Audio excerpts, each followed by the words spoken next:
हरि ओम तत्सत। हरि ओम तत्सत। हरि ओम तत्सत। ओम श्री राधा कृष्णाभ्याम नमः। ओम श्री राधा कृष्णाभ्याम नमः। ओम श्री राधा कृष्णाभ्याम नमः। ओम श्री गुरुभ्यो नमः। ओम श्री हनुमते नमः। श्रीमद्भागवत महापुराण की जय। इस पांडाल में बैठे हुए समस्त धर्मानुरागियों, माताओं, बहनों, सज्जनों, हमारे शास्त्रों में बताया गया कि समय वही धन्य है जो सत्संग में बीते, और सत्संग में वही आता है जिसमें सतोगुण विकसित करते हैं भगवान।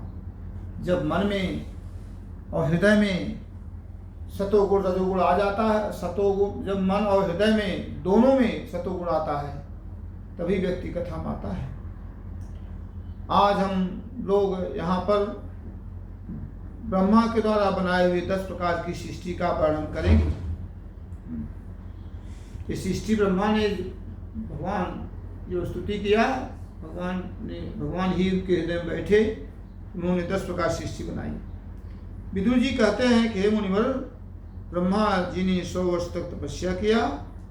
श्री ब्रह्मा जी ने कमल कोश में प्रवेश करके उनके 3 भाग देखे, सकाम के लिए और निष्काम के लिए। सकाम के लिए हुआ, भुवः, स्वः। वह कमल इतना बड़ा था, उसके 14 भुवन या इससे अधिक लोग अधिक विभाग किए जा सकते हैं। निष्काम के लिए मह, मह, तपः, जन, इससे सत्यलोक रूप सत्यलोक और ब्रह्मलोक की प्राप्ति होती है। अब जो है यहाँ पर श्री मैत्रेय जी कहते हैं, सूत जी यही कथा सौनक जी को सुना रहे हैं, मैत्रेय जी यही मुनिवर को सुना रहे हैं, सुखदेव जी यही कथा राजा परीक्षित को सुना रहे हैं, और यही कथा हम लोग भी बड़भागी हैं, भगवान के भक्त की कथा हम लोग भी यहाँ बैठकर सुन रहे हैं।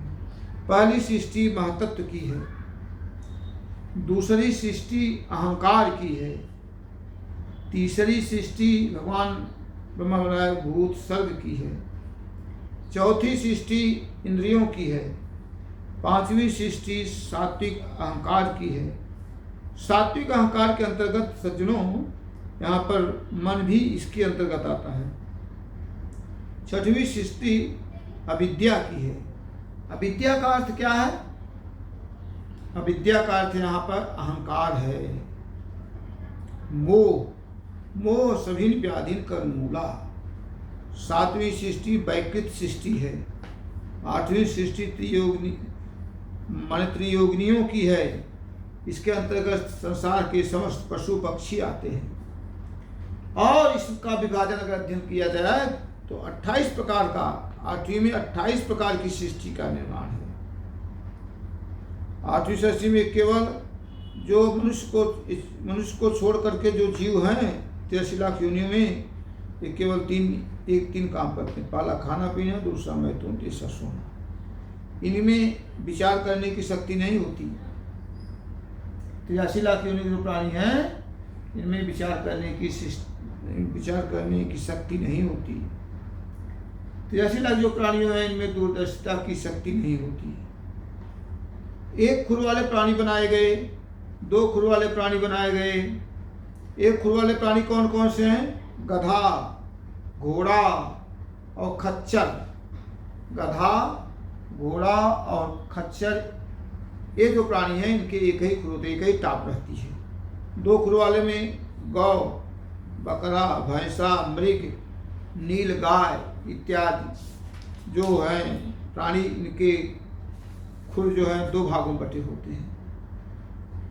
9वीं सृष्टि जो है मनुष्यों की है। भगवान ब्रह्मा जी के द्वारा बनाए हुए 10 सृष्टि में 84 लाख योनियों की जब सृष्टि आई, ये 9वीं सृष्टि के अंतर्गत आया, मनुष्यों की है। इसके आहार का प्रवाह ऊपर से नीचे की ओर होता है, और जो सृष्टियां हैं और जितने जीव उसमें आहार का प्रभाव ऊपर से नीचे नहीं होता। केवल मनुष्य में भोजन ऊपर से नीचे आता है। मनुष्य रजोगुण प्रधान, कर्म परायण है और दुख रूप विषयों में सुख मानने वाला है। भगवान कहते हैं सुदेव का राजा परीक्षित, यह संसार इतना विचित्र है कि जहाँ दुख है वहाँ उसको सुख दिखता है और जहाँ सुख है वहाँ उसको दुख दिखता है। हाँ, यह बड़ी विचित्र है। मनुष्य रजोगुण प्रधान है, कर्म परायण है, दुख रूप विषयों में रहते रहते से सुख मानने लगता है। श्री भगवान ही ब्रह्मा के रूप में स्वयं ही जगत के रूप में अपना ही रचना करते हैं। तो इस प्रकार से जो सृष्टि का वर्णन किया गया बहुत ही विधिवत ब्रह्मा जी को माध्यम बनाकर भगवान श्री जगतपति भगवान श्री कृष्ण स्वयं किए। जो बिना मोर आए ही फल रहते हैं, ऐसा वृक्ष देखते हैं जो पहले फल आने पहले मोर आता है, बौर आता है, लेकिन गूलर, बर, पीपल इसमें बिना मोर आए फल आते हैं। जो फलों के पक जाने पर नष्ट हो जाता है, धान, गेहूं, चना, जो किसी का आश्रय लेकर बढ़ते हैं, जैसे ब्राह्मी, गिलोय, इनको सहारा दे दो, किसी लकड़ी का माध्यम बना दे तो ऊपर चढ़ जाते हैं। जिनकी छाल बहुत कठोर होती है, जैसे बांस, जो लता पृथ्वी पर ही फैलती है कि कठोर होने से ऊपर की ओर नहीं चढ़ती, जैसे खरबूजा, तरबूजा, जिनमें पहले फूल आकर फिर उन फूलों के स्थान में फल लगते हैं, आम, जामुन इत्यादि। विदुर जी ने बताया कि 9वीं सृष्टि मनुष्य की है और इसमें जो है आहार का जो प्रवाह ऊपर से नीचे की ओर होता है।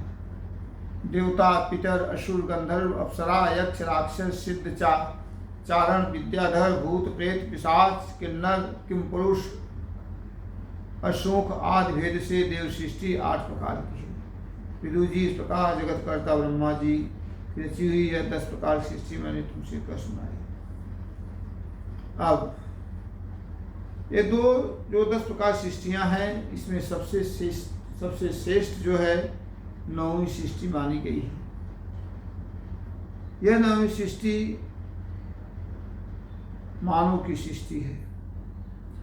मनुष्य में जो 83 लाख योनि प्राणियों में नहीं पाया जाता, जैसे मैंने अभी बात किया आपसे, यहाँ पे जो 83 लाख योनि प्राणी हैं उन्हें भूख प्यास नहीं लगती है। नहीं, जो 83 लाख के जो प्राणी होते हैं उनको सदैव जो है उनमें दूरदर्शिता का अभाव रहता है, सोचने की क्षमताएं नहीं होती। लेकिन मनुष्य में सफलता, किसी भी क्षेत्र में आप सफलता चाहते हो तो दूरदर्शिता होना बहुत जरूरी है।